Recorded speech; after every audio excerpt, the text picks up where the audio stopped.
Mi nombre es Ava Lawson. Tengo 32 años y, hasta la noche en que todo se derrumbó, trabajaba el turno nocturno como supervisora de operaciones en un almacén de distribución médica a las afueras de Indianápolis. Nunca he sido el tipo de mujer que llama a casa para pedir ayuda. Yo era la que se quedaba hasta tarde, cubría turnos extra, pagaba sus propias cuentas y resolvía todo antes de que alguien pudiera decirme que estaba pidiendo demasiado. Pero esa noche, acostada en la UCI con el brazo vendado tan apretado que apenas sentía los dedos, y cada respiración atravesándome las costillas como cuchillos, hice la llamada de todos modos. De verdad creí que, sin importar lo distantes que siempre habían sido mi familia y yo, ese sería el momento en que por fin aparecerían por mí. En lugar de eso, escuché irritación de fondo, música, risas, copas chocando, y luego una voz fría diciéndome que estaban ocupados con la fiesta de mi hermana y que no podían dejarlo todo por otro problema más mío. En ese momento algo dentro de mí se quedó en silencio. No exactamente roto, sino frío. Como si por fin hubiera escuchado una verdad que llevaban años evitando decir en voz alta. Para ellos, yo nunca fui la hija por la que valía la pena correr. Era la carga que siempre, de alguna forma, sobrevivía sola, la que se esperaba que aguantara el dolor en privado y regresara cuando todos los demás terminaran de celebrar. Miré el techo oscuro del hospital, escuchando el pitido de los monitores, intentando no llorar, intentando no pensar en que mi familia había elegido globos y champán en lugar de mí en terapia intensiva. Lo que no sabía era que lo peor de esa noche no era el abandono. Era lo que pasó después de que la habitación se quedó en silencio, después de que 2 oficiales entraron, después de que una sola frase convirtió toda mi vida en algo que ya no reconocía. Antes de contarte quién entró a esa sala de UCI después y por qué mi teléfono explotó un año más tarde, dime qué hora es donde estás ahora y desde dónde estás escuchando. Porque, sinceramente, quiero saber hasta dónde va a llegar esta historia. Mis padres eran Mark y Patricia Lawson, y si nos hubieras visto desde afuera, probablemente habrías pensado que éramos una de esas familias típicas del Medio Oeste, que se ven mejor en fotos de lo que se sienten en la vida real. Vivíamos en un suburbio a las afueras de Indianápolis donde cada entrada tenía 2 coches, cada jardín estaba recortado con puntualidad y cada familia fingía que nunca pasaba nada feo detrás de puertas cerradas. Mi hermana menor, Brooke, era el tipo de chica que la gente notaba en cuanto entraba a una habitación. Tenía cabello rubio brillante, dientes perfectos, una confianza natural, y una risa que hacía que todos quisieran incluirla en todo. Mi madre la adoraba. Mi padre la admiraba. Los familiares la llamaban Luz del Sol. Yo era la que describían como responsable, lo cual suena como un cumplido hasta que te das cuenta de que normalmente significa útil, silenciosa y fácil de ignorar. A Brooke siempre le tocaban las cosas emocionantes. La fiesta de 16 años con cabina de fotos y pastel personalizado. El coche más nuevo antes de la universidad. Ayuda para pagar renta cuando se mudó al centro. La fiesta de compromiso con pared de champán, arco floral y cena servida que, al parecer, importaba más que el hecho de que yo estuviera en terapia intensiva. A mí me tocaban las lecciones de responsabilidad. Muebles usados. Recordatorios de que era mayor, más fuerte y capaz de arreglármela sola. Lo extraño es que aún así pasé años intentando ganarme el amor de personas que ya habían decidido cuánto me correspondía. Ayudaba con las cuentas cuando mi padre se quejaba de la hipoteca. Llevaba despensa cuando mi madre decía que todo estaba demasiado caro. Cuando Brooke necesitaba que alguien la recogiera después de una ruptura, yo era la que cruzaba la ciudad a medianoche y se sentaba con ella en silencio mientras lloraba sobre mi sudadera. Lo hacía porque una parte de mí seguía creyendo que el esfuerzo podía cerrar la distancia entre nosotros. Pero esa distancia siempre había estado ahí. Estaba en la forma en que la sonrisa de mi madre se tensaba cuando yo hablaba demasiado en la cena. En la forma en que mi padre elogiaba la ambición de Brooke y me llamaba intensa por tener el mismo impulso. En cada día festivo donde Brooke estaba en el centro del sillón abriendo regalos mientras yo estaba en la cocina rellenando bebidas y recogiendo platos sin que nadie lo pidiera. A veces pensaba que quizá lo estaba imaginando. Que era demasiado sensible. Que todas las familias tenían un hijo que encajaba y otro que siempre parecía haber llegado a la casa equivocada. Pero acostada en esa cama de UCI, después de escuchar música y risas al otro lado del teléfono mientras yo intentaba explicar que estaba herida, asustada y sola, todos esos años se alinearon en mi mente como prueba. No era un malentendido. Era un patrón. No habían fallado una vez conmigo. Habían estado eligiéndola a ella sobre mí todo el tiempo. Y esa noche ni siquiera fingieron lo contrario. A la mañana siguiente, nadie vino. Ni mi padre con las llaves de su camioneta. Ni mi madre con su preocupación falsa cuidadosamente puesta. Ni Brooke. Ni siquiera una visita apresurada entre citas de maquillaje y fotos de la fiesta. Las únicas personas que me revisaron fueron las enfermeras, un residente cansado y una mujer de facturación que hablaba con ese tono profesional suave que usan los hospitales cuando están a punto de decirte algo aterrador. Asentía todo como si fuera más fuerte de lo que realmente me sentía. Pero la verdad es que apenas me mantenía en pie. El lado izquierdo me dolía cada vez que me movía. El brazo estaba inmovilizado. Las costillas se sentían como vidrio roto bajo la piel. La máquina a mi lado seguía pitando con regularidad, como si mi cuerpo estuviera en calma y no en completa rebelión. Al mediodía cometí el error de abrir Instagram. Brooke había publicado un carrusel de la fiesta. Ahí estaba ella con un vestido blanco de satén, una mano sobre la boca fingiendo sorpresa, aunque claramente sabía que el fotógrafo estaba ahí. Mi madre estaba a su lado llorando esas lágrimas elegantes que las mujeres lloran cuando saben que todos las están mirando. Mi padre tenía un brazo alrededor de Brooke y el otro levantado en un brindis. Había rosas por todas partes, velas doradas, manteles de lino, un letrero gigante iluminado con su nuevo apellido en cursiva. Debajo de las fotos escribió, «La mejor noche de todas. Tan agradecida por la gente que siempre está para mí». Me quedé mirando esa frase hasta que se me nubló la vista. No debería haber dolido tanto. Pero hay algo especialmente cruel en darte cuenta de que las personas que ignoran tu dolor siguen siendo capaces de ternura. Solo que no contigo. Tiré el teléfono sobre la manta y giré la cabeza hacia la ventana, pero los recuerdos llegaron igual. Mi graduación de preparatoria, cuando mis padres se fueron temprano porque Brooke tenía ensayo de danza. Acción de gracias, cuando mi madre me dijo que me cambiara de blusa porque el novio de Brooke vendría y yo me veía demasiado cansada para las fotos. Navidad, cuando Brooke recibió joyería y viajes de fin de semana y yo recibí una agenda porque mi padre dijo que yo era práctica. Cada recuerdo tenía el mismo mensaje. Brooke era la celebración. Yo era el inconveniente entre celebraciones. Hacia la tarde, dejé de mirar el teléfono. Fue entonces cuando el silencio del cuarto cambió. Ya sabes cómo a veces un espacio se siente distinto antes de que algo ocurra. El aire se vuelve más pesado. El ruido del pasillo desaparece. Sientes que algo viene incluso antes de poder nombrarlo.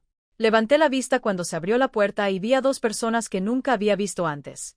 Una era una mujer con saco oscuro y una placa cerca de la cintura. El otro era un hombre con un folder tan grueso que me hundió el estómago. No sonreían. No eran personal del hospital.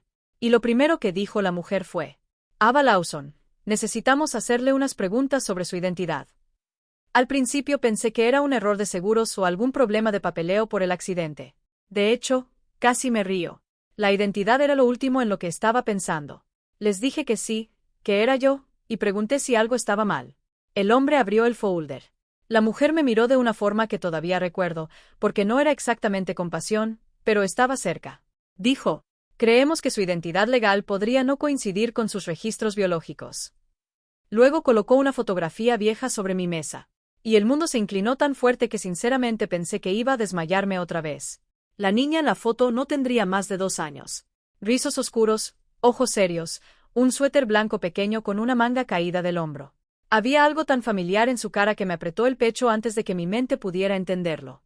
Seguí mirando, porque mientras más la observaba, menos se sentía como una desconocida. La mujer se presentó como la detective Lena Morales. El hombre como el agente especial Loven Price. Explicaron que después del accidente hubo un proceso rutinario de verificación de documentos a través de una revisión ampliada de identidad hospitalaria conectada con un caso frío multiestatal sin resolver. Eso llevó a una segunda revisión. La segunda revisión llevó a una alerta de ADN. Luego un tribunal autorizó una confirmación urgente porque el porcentaje de coincidencia era demasiado alto para ignorarlo. No entendí la mitad al principio. Mi mente se quedó atrapada en una línea bajo la foto. Eleanor Grace Whitaker, desaparecida desde agosto de 1996, sustraída del condado de Santa Bárbara, California. Levanté la mirada y dije: «Esa no soy yo». Me salió automático. No porque lo creyera, sino porque la alternativa era demasiado grande para aceptarla de golpe. La detective Morales no discutió. Simplemente abrió más el folder y me mostró 3 documentos más. Uno era el reporte de ADN. Otro un boletín de niña desaparecida de hace décadas. El tercero un documento judicial reciente autorizando una nueva acción investigativa basada en la coincidencia. El agente Price dijo que las probabilidades eran abrumadoras. Mis padres biológicos habían entregado muestras de ADN años atrás y las habían mantenido registradas con la policía. Nunca dejaron de buscarme. Nunca dejaron de hacerlo durante 30 años. Seguí esperando que alguien dijera que era un error administrativo, pero nadie lo hizo. En cambio, Me preguntaron si aceptaría otra prueba rápida de comparación para descartar cualquier duda posterior. Firmé sin sentir realmente mi mano. El corazón me latía tan fuerte que el monitor empezó a acelerarse. La enfermera entró, miró a los agentes, ajustó una línea y se fue de nuevo como si supiera que no debía interrumpir lo que fuera que estaba ocurriendo en esa habitación. Entonces, la detective Morales dijo la frase que hizo que todos los recuerdos de mi infancia que había enterrado salieran a la superficie de golpe. Creemos que las personas que te criaron estuvieron involucradas en tu desaparición, no solo que lo supieran, estuvieron involucradas. No pude hablar. Se me secó la boca. Mi mente empezó a reproducir cada cosa extraña que había normalizado al crecer.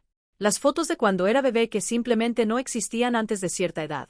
La forma en que a mi madre le molestaban las preguntas sobre mi nacimiento.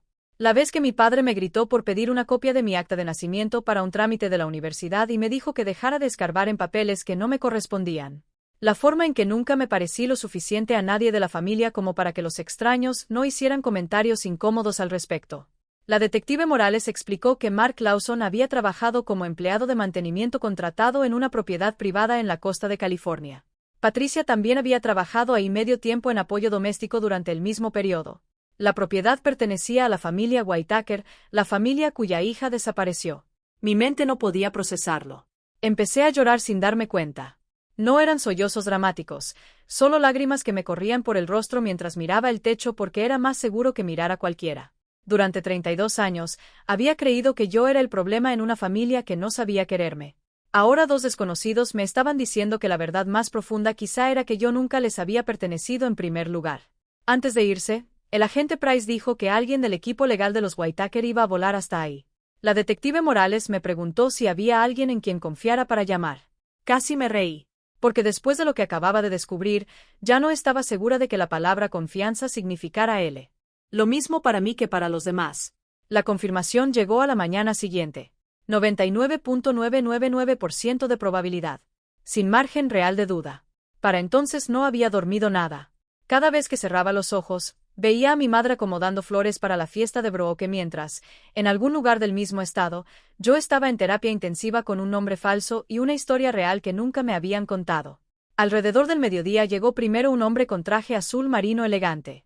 Se llamaba Daniel Mercer, abogado de la familia Whitaker, y tenía ese tipo de voz calmada que usa la gente cuando sabe que la verdad es devastadora, pero ya no puede evitarse. Explicó la línea de tiempo con cuidado. 30 años atrás, los Whitaker habían recibido una exigencia de rescate después de que su hija desapareciera de la propiedad familiar en la costa. Se habían hecho varios pagos a través de intermediarios. La niña nunca fue devuelta. La pareja que desapareció de trabajos contratados en ese mismo periodo apareció después en el Medio Oeste con nueva documentación. Con el tiempo, el rastro se enfrió. Mercer no dramatizó nada. No lo necesitaba. Cada palabra se sentía como vidrio. Entonces me dijo que Richard Whitaker estaba en camino al hospital y quería verme, solo si yo me sentía cómoda. Que si necesitaba más tiempo, él esperaría. Había pasado toda mi vida rodeada de personas que me exigían resistencia emocional. Me sorprendió que un desconocido ofreciera contención. Cuando Richard finalmente entró a la habitación, entendí de inmediato por qué la gente usaba palabras como poderoso para describir a hombres como él. Pero no fue el poder lo primero que sentí. Fue el dolor.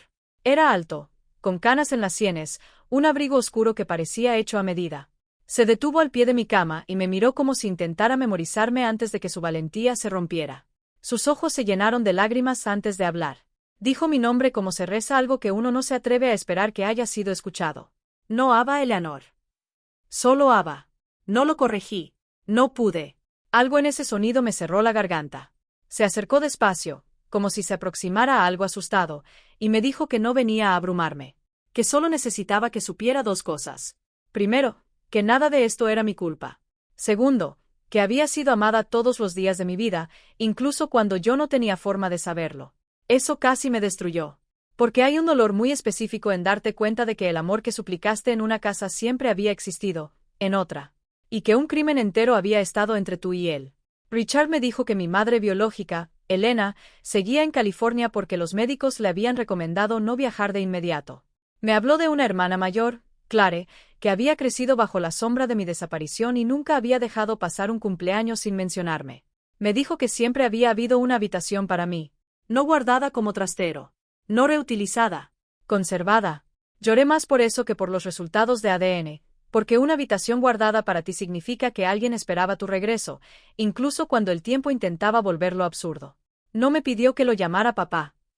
No pidió perdón por una vida en la que no estuvo. Solo se sentó junto a la cama y dijo que ya había cubierto los gastos del hospital, el plan de rehabilitación y cualquier defensa legal que pudiera necesitar. No para comprarme, no para impresionarme, sino para que nunca más tuviera que quedarme despierta preguntándome si el dolor me iba a arruinar financieramente. Por primera vez desde el accidente, sentí algo distinto al shock. Sentí seguridad. Más tarde, la detective Morales volvió con más información. Mark y Patricia no solo habían sido localizados, estaban bajo observación mientras los investigadores terminaban el paquete de arresto. Registros financieros los vinculaban a transferencias de extorsión históricas. Había inconsistencias en mis documentos tempranos que confirmaban fraude de identidad a largo plazo. El caso ya no era teórico. Estaba en movimiento. Richard me preguntó con cuidado si quería enfrentarlos cuando estuviera más fuerte. Dejó claro que la decisión era mía. Miré mi brazo vendado, los moretones en mi piel, y algo frío y firme reemplazó la impotencia de la noche anterior. Sí, dije. Quiero escucharlos decirlo en mi cara. No porque necesitara cierre, sino porque necesitaba la verdad sin excusas. Una semana después me dieron de alta en cuidado ambulatorio privado organizado por el equipo de Richard. 2 días después pedí ir a la casa donde había crecido. No porque quisiera volver a casa. Esa palabra ya no pertenecía ahí. Quería estar de pie en esa sala y ver si las personas que me habían descartado tan fácilmente desde una UCI podían sostenerme la mirada cuando la mentira ya no los protegiera. Richard vino conmigo. También la detective Morales y el agente Price. Cuando Patricia abrió la puerta, primero pareció molesta, y luego sorprendida. Eso duró un segundo. Después vio a las personas detrás de mí y el color se le fue del rostro. Mark apareció en el pasillo con su misma expresión dura de siempre, pero el miedo le quebró algo por dentro casi al instante.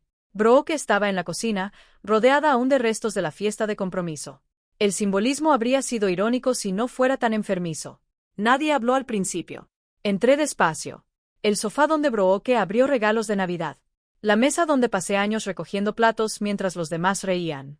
Las fotos familiares en la pared que de pronto ya no parecían recuerdos, sino evidencia. Patricia empezó a llorar antes de que yo dijera una sola palabra. Me llamó Ava con ese tono de madre herida que busca crédito por el sufrimiento causado por sus propias decisiones. Le dije que no volviera a llamarme así hasta responder una sola pregunta. ¿Me secuestraron? Se sentó tan rápido que casi falla la silla. Mark dijo que todos debíamos calmarnos, lo cual era absurdo viniendo de un hombre cuya vida entera había dependido de mantenerme confundida y obediente. Richard no elevó la voz. Solo dejó un folder sobre la mesa y dijo que los cargos federales estaban listos. Esta era su última oportunidad de hablar antes de las esposas. Lo que siguió no fue una confesión. Fue podredumbre saliendo a la superficie. Mark admitió que ambos conocían lo suficiente la propiedad Whitaker como para aprovechar sus rutinas. Dijo que necesitaban dinero y que creyeron que un gran rescate lo solucionaría todo. Pero una vez que funcionó, una vez que me tuvieron, volver atrás se volvió imposible. Patricia dijo que había querido dejarme en algún lugar seguro después del primer pago. Mark dijo que era mentira. Discutían detalles como si fueran una pareja divorciada peleando por pintura de cocina, mientras hablaban del secuestro de una niña. Brooke solo repetía no, no, no, como si la repetición pudiera deshacer la realidad. Entonces Patricia dijo lo peor que pudo decir. Que yo le hacía recordar lo que habían hecho. Que cada vez que me veía, sentía culpa. Y que era más fácil resentirme a mí que vivir con eso. No grité. No me derrumbé. Me quedé completamente quieta. Porque esa frase explicaba todo. Porque yo era una obligación. Porque Brooke recibía suavidad y yo escrutinio. Porque mi dolor nunca los movió. No era la hija que habían fallado en amar correctamente. Era la evidencia que les recordaba lo que odiaban haber hecho. Brooke empezó a llorar de verdad entonces. Con el maquillaje corriéndose, las manos temblando. Miró a mis padres, luego a mí, luego a las fotos en la pared como si también estuviera viendo la casa por primera vez, pero incluso en ese momento, mi compasión no llegó muy lejos. Ella había construido su vida sobre mi borrado, y nunca una sola vez se preguntó por qué yo siempre era la que tenía que esperar, ajustarse, entender, absorber. Mark intentó un último movimiento. Dijo que nada de eso cambiaba el hecho de que ellos me habían criado, vestido, alimentado, dado una vida. Lo miré y le respondí. No. Me dieron una mentira y esperaron gratitud porque era más fácil que la prisión. Ese fue el momento. La detective Morales y el agente Price entraron con el resto del equipo detrás de ellos. Patricia empezó a suplicar de inmediato. Mark soltó una maldición una vez y luego palideció cuando escuchó la lista completa de cargos: secuestro, extorsión, fraude de identidad, conspiración, obstrucción. También venían acciones civiles. Daniel Mercer lo había dejado muy claro. Los Whitaker no solo me estaban recuperando. Iban a desmantelar cada pieza robada de una vida construida a partir de mi desaparición. El prometido de Brooke llamó mientras los agentes todavía estaban en la casa. Lo sé porque su teléfono no dejaba de iluminarse sobre la mesa con su nombre, y luego apareció un mensaje: se acabó. No lo tomé. No lo necesitaba. La habitación ya sonaba a consecuencias.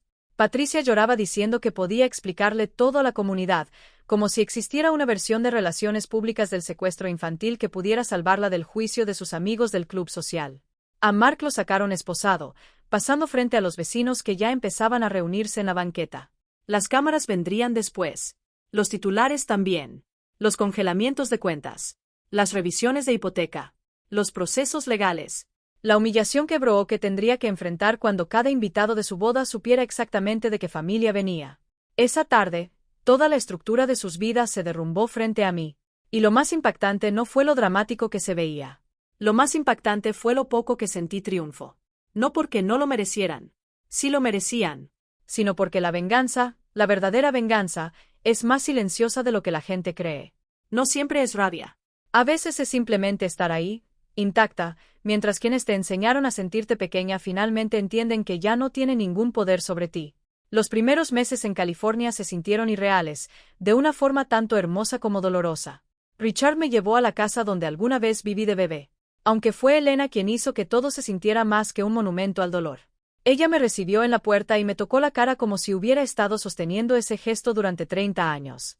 Clare lloró la primera vez que me abrazó y luego se rió entre lágrimas, diciendo que había pasado media infancia inventando versiones de la hermana que esperaba que algún día regresara, y ninguna de esas versiones había sido tan terca como yo.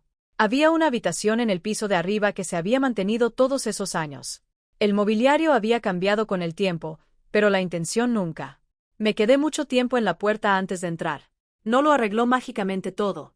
La sanación no funciona así. Pero me dio algo que nunca había tenido: la prueba de que mi ausencia había importado. Pasé meses en terapia física y aún más en recuperación emocional. Decidí no mudarme permanentemente a la casa familiar. En su lugar, renté un pequeño lugar en Santa Bárbara, lo suficientemente cerca para visitar, lo suficientemente lejos para construir una vida que no estuviera definida únicamente por el trauma o la riqueza. Richard me ofreció cualquier puesto dentro de su empresa. Dije que no. Elena se preocupó de que estuviera intentando demostrar demasiado que podía sobrevivir sin ayuda. Y en parte tenía razón. Pero necesitaba algo que fuera mío. Así que empecé a trabajar con una organización sin fines de lucro financiada por la Fundación Whitaker, que apoyaba a niños desaparecidos, casos de restauración de identidad y familias que atravesaban trauma a largo plazo. Fue el primer trabajo que hizo que mi dolor se sintiera útil sin obligarme a convertirlo en espectáculo. Los casos legales contra Mark y Patricia avanzaron lentamente, como suele avanzar la verdad cuando es fea. Pero el impacto público fue rápido. Sus bienes fueron revisados. Su casa quedó atrapada en litigios. Su círculo social desapareció. El compromiso de Brooke terminó. Su trabajo de organización de eventos se desplomó cuando la cobertura local conectó su apellido con el caso. Las personas que antes elogiaban a mi madre por su gusto y a mi padre por su disciplina, de pronto recordaron otros compromisos, otras llamadas, otros lugares donde tenían que estar. Curioso cómo la lealtad desaparece tan rápido cuando el mal deja de disfrazarse de respetabilidad. Un año después del accidente, estaba en la mesa de mi cocina revisando propuestas de becas cuando mi teléfono empezó a vibrar sin parar. Ignoré las primeras llamadas. Números desconocidos ya no me interesaban. Luego vi el prefijo, Indiana. Para cuando contesté, había 29 llamadas perdidas en una hora. Algunas de Patricia. Algunas de Brooke. Un mensaje de voz de Patricia era solo llanto y fragmentos sin aire sobre cómo todo había ido demasiado lejos y necesitaban hablar. Los mensajes de Brooke eran peores, porque todavía tenían esa misma sensación de derecho enterrado con la que había crecido. Que yo debía dejar de ser cruel. Que la familia ya había sufrido suficiente. Que quizá, si hacía una declaración a los abogados o a la prensa pidiendo paz, la presión financiera podría aliviarse. Ahí estaba. Incluso después de todo, no me querían a mí. Querían acceso. Querían rescate. Querían que la hija ignorada en la UCI lo salvara del incendio que ellos mismos habían provocado.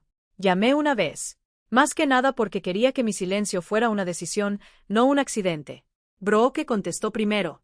Su voz sonaba más delgada, más vieja, despojada de todo el brillo que antes llevaba como un derecho de nacimiento. Empezó a hablar de inmediato, que mamá estaba destrozada, que las deudas legales eran insoportables, que la gente era terrible, que nadie esperaba que llegara tan lejos. La dejé hablar hasta que se detuvo y preguntó si seguía ahí. Entonces dije lo único que había querido decir desde la noche en que estaba en terapia intensiva escuchando música de fiesta a través de una línea telefónica. Desaparece. Colgué antes de que pudiera responder. Después supe que Patricia y Brooke estaban juntas cuando lo dije. Un conocido mutuo le contó a Clare que ambas se habían quedado completamente pálidas. Bien. No porque necesitara verlas destruidas otra vez, sino porque a veces la lección más importante que alguien puede aprender es que el amor no es un servicio de emergencia al que pueden llamar después de años de crueldad. Lo que me pasó me enseñó algo que desearía que más gente entendiera: la familia no la define quien te reclama cuando le conviene. La define quien te protege, quien te dice la verdad, quien se queda cuando quedarse es difícil. Y sanar no siempre se parece a una reunión feliz. A veces sanar se parece a una puerta cerrada, un apartamento silencioso, un cuerpo recuperándose lentamente y el valor de creer que tu valor nunca dependió de las personas que te trataron como una carga. Antes pensaba que ser elegida era lo mismo que ser amada. Ahora sé que no. El amor real no te hace rogar por lo básico. No te pide que desaparezcas para que otro brille. Te dice la verdad, asume responsabilidad y hace espacio para tu dolor sin convertirlo en una molestia. Si hay una lección en mi historia, es esta. La verdad puede destruir tu vida antigua, pero a veces eso es exactamente lo que hace posible una mejor. Y si alguna vez te encuentras entre la culpa y la paz, elige la paz.